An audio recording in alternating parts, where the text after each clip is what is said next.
Good morning.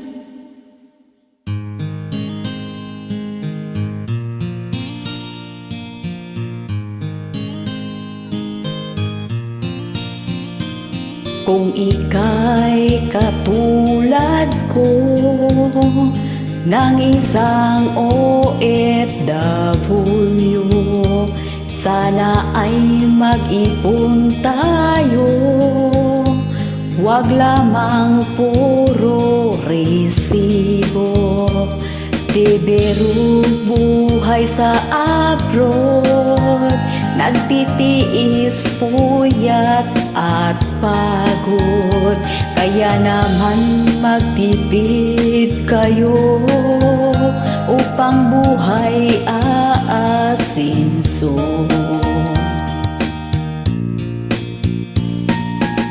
Di nyo alam dahil sa inyo kami nagsikap dito, napapagod, nagtitiis upang padala sa inyo.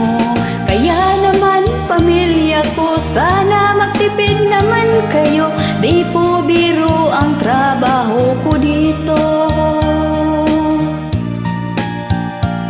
Saan man ako ngayon, sana'y gabayan Panginoon. Huwag sanang magkasakit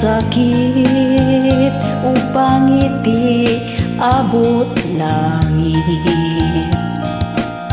Di nyo alam dahil sa inyo kami nagsikap dito, napapagod, nagtitiis upang padala sa inyo.